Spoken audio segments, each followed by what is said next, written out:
Morning all of you. I am Kishan and you are watching Kishan Kumari Place. So today actually we are going to learn about Hindi grammar. देखिए Hindi grammar में आज हम लोग जो है ना पूरी हाफ ईयरली की प्रिपरेशन एक वीडियो में कंप्लीट कर देंगे हिंदी ग्रामर.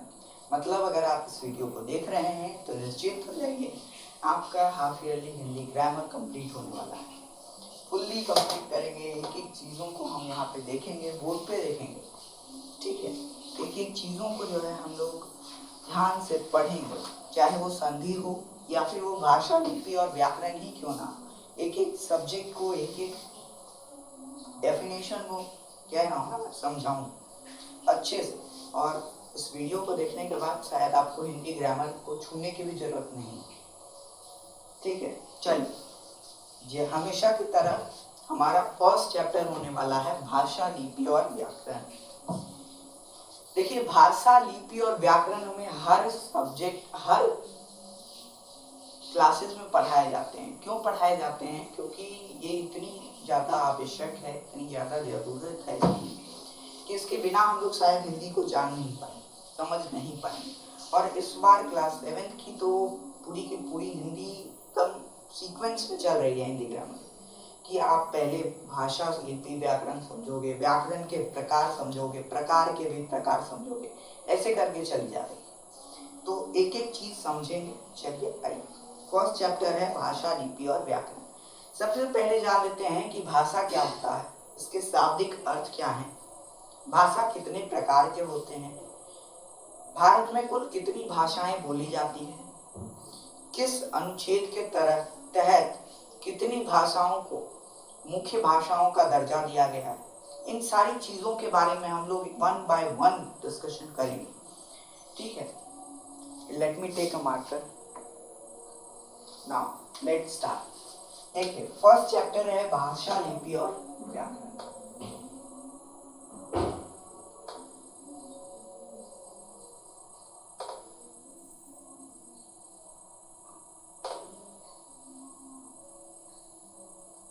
आई होप कि ये सारी चीजें आपको विजिबल हो, और अगर विजिबल नहीं है तो एडजस्ट कर लो अपने स्क्रीन को, शायद से विजिबल हो जाए. क्वालिटी 720 पे कर लेना, अच्छे से देखना. ठीक है, चलिए. भाषा लिपि और व्याकरण. सबसे पहले भाषा का शाब्दिक अर्थ क्या होता है? बोलना. भाषा का मतलब क्या होता है? बोलना. शाब्दिक अर्थ का मतलब एक ऐसा अर्थ जो कि शब्द के लिए होता है. शाब्दिक मतलब शब्द का अर्थ. तो भाषा शब्द का अर्थ क्या है? बोलना. भाषा मतलब बोलना.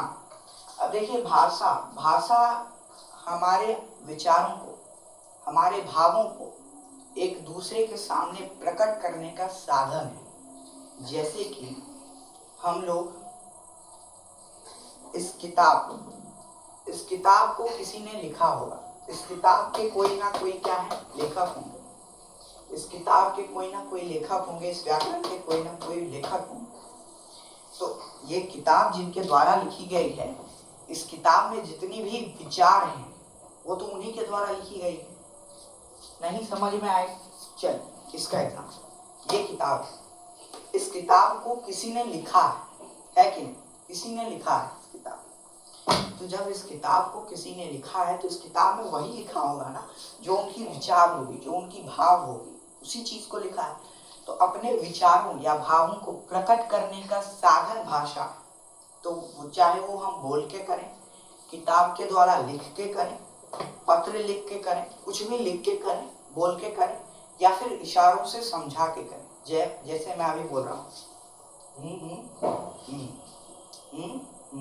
तो ये क्या है? ये भी तो एक भाषा है ना. हम लोग अपने विचार, अभी मैंने क्या बोला? भाषा. आज हम लोग भाषा समझेंगे. भाषा बोलने का साधन है. तो यही बोला मैंने, संकेत में बोला. तो इसीलिए से सांकेतिक भाषा बोला जाता है. तो भाषा समझ में आ गया होगा आपको कि भाषा वह साधन है जिसके द्वारा हम अपने विचारों को, अपने भावों को दूसरों के सामने प्रकट करते हैं.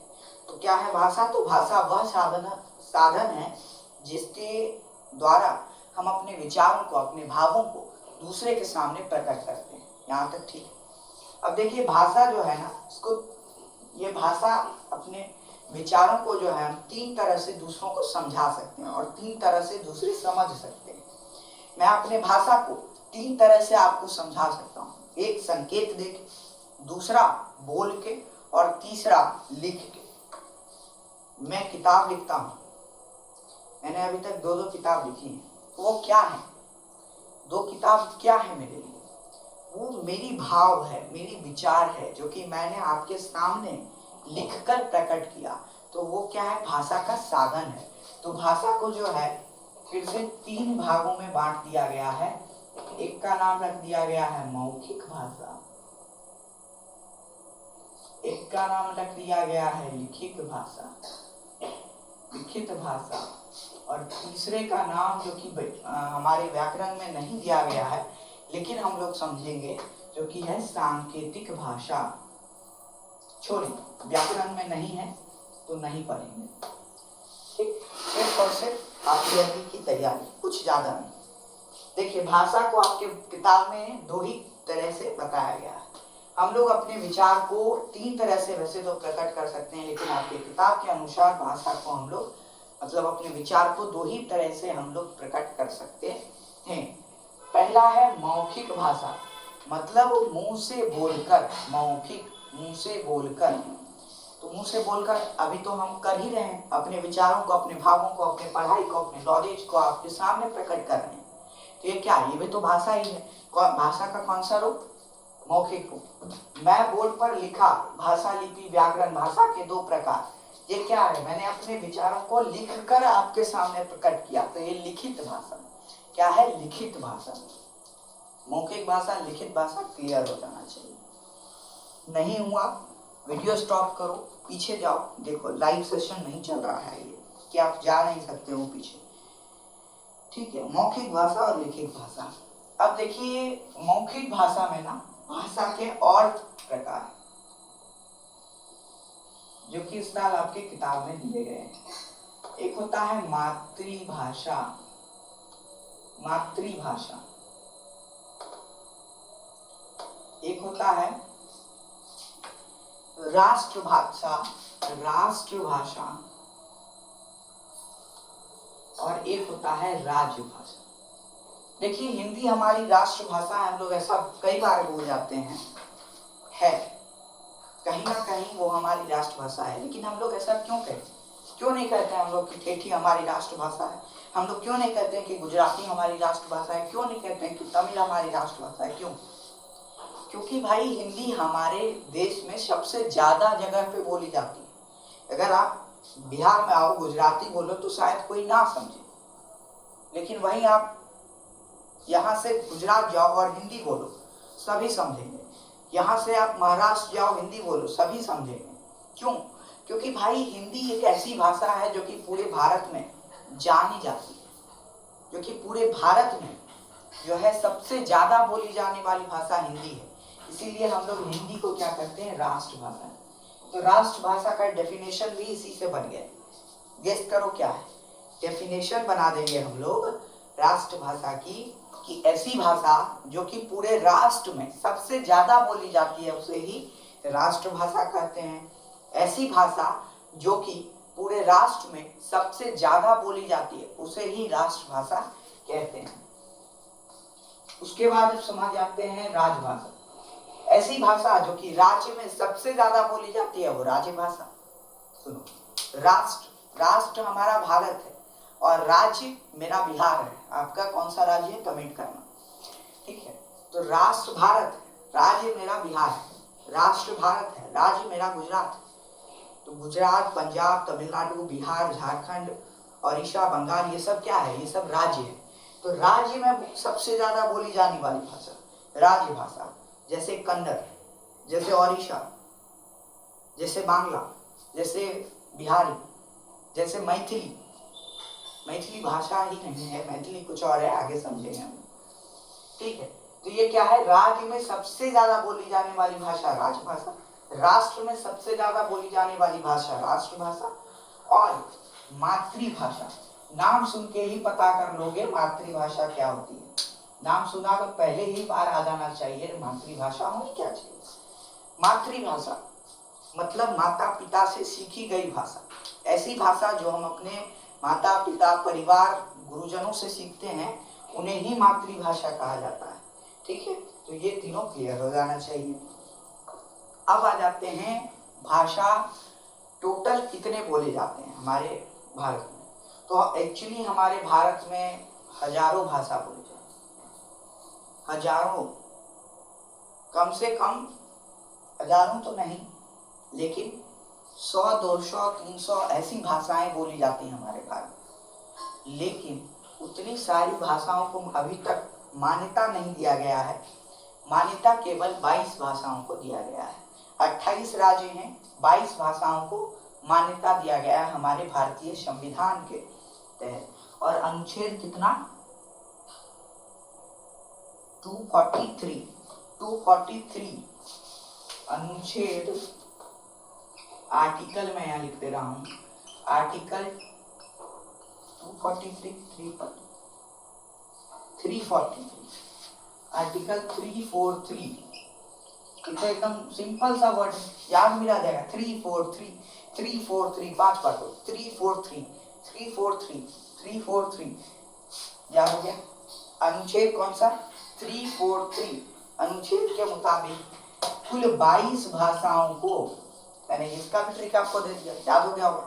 28 राज्य 22 भाषा, 28 राज्य 22 भाषा, तो 343 के अकॉर्डिंग 22 भाषाओं को हमारा दर्जा दे दिया गया है भारतीय संविधान के मुताबिक। अब देखिए भाषा तो ऐसी चीज हो गई ना जो कि हम लोग किसी राज्य में बोल रहे हैं, लेकिन यहाँ पर मैथिली हो तो मैथिली क्या भाषा नहीं, मैथिली भाषा नहीं, मैथिली बोली। ठीक है, मैथिली बोली है। यहाँ हम लोग बेगूसराय में एकांकी भाषा बोलते हैं। एकांकी भाषा का बहुत ज्यादा प्रयोग होता है, छैछू वाली भाषा, तो वो भाषा एकांकी भाषा कहलाती है। तो ये भाषा है ही नहीं, एकांकी भाषा है, एकांकी बोली, एकांकी बोली। अभी हम लोग बोल रहे हैं टांग, टांग क्या होता है, टांग कोई भाषा में नहीं है, ना ही हिंदी में, ना ही उर्दू में, किसी में नहीं। टांग बोली, टांग एक ऐसा शब्द है जो कि बिहार की बोली से आया है। तो बोली और भाषा में अंतर मैं अभी आपको समझा दे रहा हूं कि बोली का क्षेत्र जो है ना वो व्यापक होता है। बोली का क्षेत्र क्या होता है, व्यापक होता है, मतलब सॉरी, भाषा का क्षेत्र व्यापक होता है, भाषा का क्षेत्र बड़ा होता है, वही बोली का क्षेत्र छोटा होता है। भाषा बोला जाएगा तो पूरे राज्य में बोला जाएगा या फिर पूरे वर्ष में बोला जाएगा, पूरे भारत में बोला जाएगा। वहीं अगर बोली बोला गया है तो पर्टिकुलर क्षेत्र में बोला गया है। बोली मैं अभी आपको बोला हूं कि बोली बिहार का क्या है, मैंने आपको बोला है गुजरात का बोली क्या है, नहीं, गुजरात की भाषा गुजराती है, बिहार की भाषा कुछ और हिंदी है, पंजाब की भाषा पंजाबी है, ना कि वहां की बोली। बोली एक छोटे से क्षेत्र में बोली जाती है, बोली क्षेत्र में बोली जाती है, भाषा राज्य में बोली जाती है। यहां तक समझ में आ गया। एक डिफरेंस। दूसरा डिफरेंस मैं बता देता हूं कि बोली का कोई व्याकरण नहीं होता, बोली को आप लिख नहीं सकते। बेगूसराय का एग्जांपल ले लो, छैछू वाली भाषा क्या आपने आज तक लिखने की प्रयास की या फिर कहीं लिखा भी देखा, कहीं नहीं देखा। यहाँ तक कि जब आप कोई इंटरव्यू भी लेने आता है ना बिहार में और न्यूज़पेपर में छापना होता है, तो कोई अगर ठेठी में बोल रहा है ना तो ट्रांसलेटर लगा करके उसको हिंदी में ट्रांसलेट किया जाता है, जो क्योंकि वो भाई वो बोली बोल रहा है, ठेठी में बोल रहा है। ठेठी क्या है, बोली। बोली का कोई व्याकरण नहीं होता है, बोली को कभी लिखा नहीं जा सकता, इसीलिए उस बोली को जो है भाषा में कन्वर्ट कर दिया जाता है कि भाई भाषा का तो व्याकरण है, हम भाषा को लिखेंगे। ठीक है, तो बोली और भाषा में दो अंतर मेन था जो कि मैंने आपको समझा दिया। पहला, भाषा का क्षेत्र बड़ा होता है, बोली का क्षेत्र छोटा होता है। बोली को लिखा नहीं जा सकता है, भाषा को लिखा जा सकता है। चलिए अब बात कर लेते हैं लिपि। भाषा हो गया कंप्लीट, बात कर लिया जाए लिपि की। देखिए लिपि हमारी भाषाओं को लिखने के बनाए गए चिन्हों को ही लिपि कहते हैं, या फिर भाषाओं को लिखने के प्रक्रिया को ही लिपि कहते हैं। मैं बोलूं ये अ है, मैं बोलूं ये अ है, आप मानोगे कि ये अ है? मानोगे ये अ है? कौन कहा दिया ये अ है? किसके मुताबिक आप कहते हो ये अ है? ये हर सही क्यों नहीं बताओ? क्योंकि भाई लिपि के चिन्ह है ये सभी क्या है? लिपि के चिन्ह हैं, लिपि के चिन्ह हैं। अ आ हर्षई दीर्घई हर्षौ दुर्गय नुक्ता चंद्र बिंदु, ये सारी चीजें क्या है? चिन्ह हैं, जो कि भाषा को लिखने के लिए बनाए गए। तो भाषा को लिखने के लिए बनाए गए चिन्हों को लिपि कहते हैं। समझ में आ गया? व्याकरण, व्याकरण वह शास्त्र है जो हमें शुद्ध शुद्ध बोलना, लिखना तथा पढ़ना सिखाता है। व्याकरण क्या है? वह शास्त्र है, वह किताब है। यह क्या है? यह व्याकरण का शास्त्र है, यह व्याकरण का किताब है। और इस किताब को जब हम लोग पढ़ लेंगे तो हमें शुद्ध शुद्ध बोलना, शुद्ध शुद्ध लिखना, शुद्ध शुद्ध पढ़ना, उच्चारण करना आ जाएगा। ठीक है? तो व्याकरण क्या है? वह शास्त्र है जो हमें शुद्ध शुद्ध लिखना, पढ़ना या बोलना सिखाता है। अब देखिए व्याकरण जो है ना, कुल 3 तरह के होते हैं। व्याकरण को जो है सीखने के लिए आपको 3 स्टेप्स, 3 तरीके, भेद वे सब छोड़ो, व्याकरण को सीखने के 3 स्टेप्स हैं। ठीक है? पहला स्टेप है वर्ण। पहले आप वर्ण सीखोगे, उसके बाद आप शब्द सीखोगे, और उसके बाद आप उनसे वाक्य बनाना सीख लोगे। ये अंतिम स्टेज है, ये फर्स्ट स्टेज है ना? पहले आपको बचपन में अ आ हर्षई दीर्घई हर्षौ दुर्गौ सिखाया जाता है। क्यों? क्योंकि ये व्याकरण का पहला स्टेज है सीखने का, ये पहला स्टेप है सीखने का। उसके बाद आपको शब्दों के बारे में ज्ञान दिया जाता है, उसके बाद आपको वाक्य बनवाया जाता है। आप किसी भी टेस्ट में चले जाओ, आप टच टाइपिंग आप करते हो, तो टच टाइपिंग के फील्ड में आप चले जाओ, आपको वहां पे पहले बोला जाएगा कि आप प्रैक्टिस कीजिए AFD और उधर JHL कॉलम, ऐसे करके आपको पहले बोला जाएगा वर्ड लिखो, पहले आपको बोला जाएगा लेटर लिखो, फिर आपको बोला जाएगा ABCDEFGHIJKLM, उसके बाद आपको क्या बोल दिया जाएगा? उसके बाद आपको बोला जाएगा कि शब्द लिखो, उसके बाद आपको बोल दिया जाएगा शब्द लिखो, लिखो अपना नाम लिखो, A for Apple, B for ball लिखो। उसके बाद आपको बोला जाएगा कि आप वाक्य बनाओ, अब लिखो कि माय नेम इज किशन। ठीक है? तो यही क्या है? स्टेप है कि इसी का आप पालन करके भाषा व्याकरण सीख सकते हो, नहीं तो आप कभी भी नहीं समझ में आए। अगर आपको बचपन में पहले आपको सिखा दिया जाता तुम्हारा नाम किशन है, तो क्या आपको कभी लिखना कोई दूसरा चीज आता? आपको जो वाक्य सिखाया जाता आपको वही वाक्य लिखने के लिए आता, लेकिन आपको शब्द का ज्ञान है, आपको वर्ण का ज्ञान है, जिससे क्या होता है कि आप अपने मन से भी बना करके किसी भी वाक्य को लिख लेते हैं। तो यहाँ तक समझ में आया?